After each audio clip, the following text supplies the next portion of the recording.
हे सगळं सुरू असताना प्रत्येक भारतीयाच्या तोंडी असलेला प्रश्न तुम्हाला माहितीच आहे, हे युद्ध संपणार कधी आणि तेल संकट जाणार कधी. महाराष्ट्रातलं गॅस आणि तेलाचं संकट संपवायचं असेल तर त्याचा मार्ग होर्मुझच्या खाडीतून जातो आणि याच होर्मुझच्या खाडीतून प्रवास करायचा असेल तर इराणशी चांगले संबंध हवेत. भारतातलं हेच सगळं तेलाचं संकट संपवताना पंतप्रधान मोदी यांनी इराणचे राष्ट्रपती मसूद पेझेशकियान यांच्याशी बातचीत केली. दुसरीकडे परराष्ट्रमंत्री एस जयशंकर यांनी इराणच्या परराष्ट्रमंत्र्यांशी संवाद साधला आणि या सगळ्या चर्चेच्या माध्यमातून गॅस आणि तेल कोंडीवर तोडगा निघणार आहे. नजरेच्या टप्प्यात आहे, वाहतूक सुरू झाली आहे. पाहूया.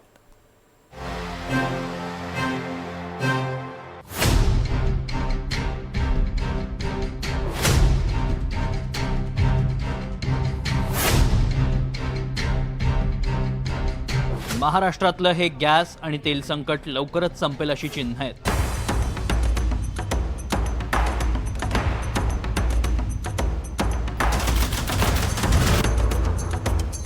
भारताची 20 जहाजं होर्मुझच्या खाडीतून प्रवास करण्यासाठी सज्ज आहेत.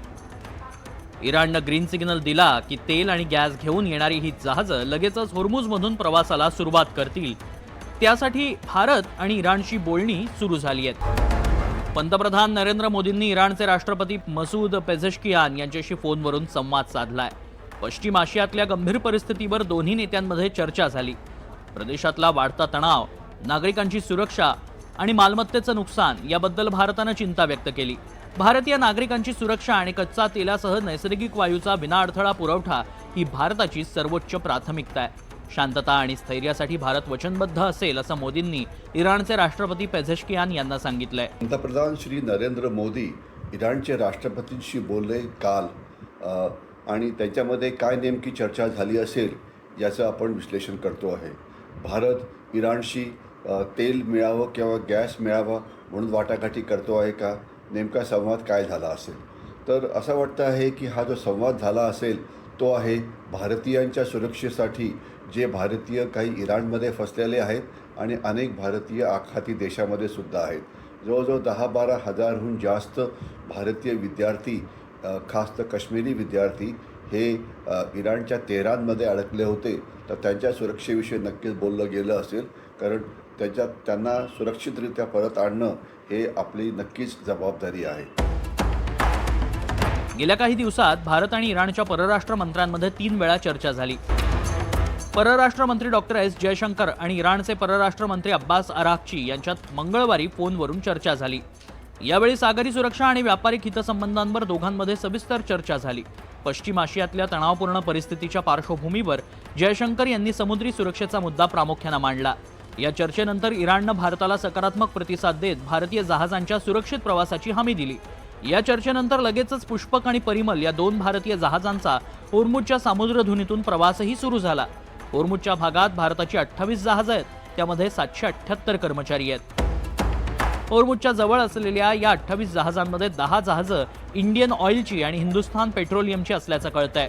इराणनं ग्रीन सिग्नल देताच ही जहाजं होर्मुझमधून प्रवासाला सुरुवात करतील आणि भारतात पोहोचतील.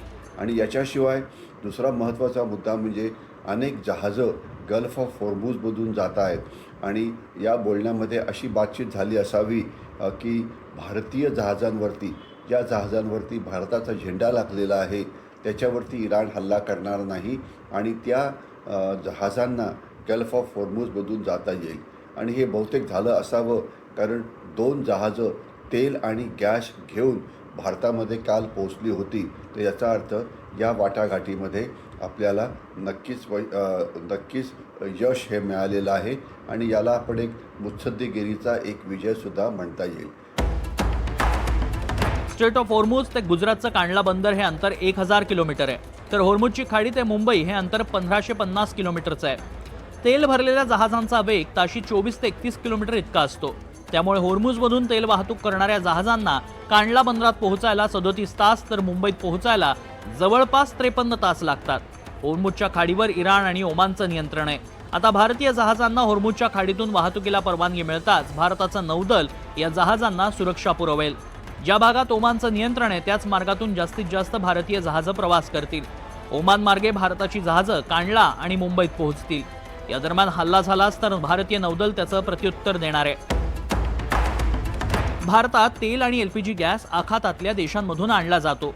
होर्मुझची खाडी बंदच राहील याचा पुनरुच्चार इराणचे सर्वोच्च नेते मोस्तफा खामेनी यांनी केलाय. मात्र युद्ध परिस्थितीतही भारत आणि इराणच्या वाटाघाटींना यश येताना दिसतंय. त्यामुळे लवकरच ही जहाजं भारतात येतील आणि भारतावरचं तेल संकट, गॅस संकट संपेल अशी आशा आहे. Bureau report, NDTV Marathi, Mumbai.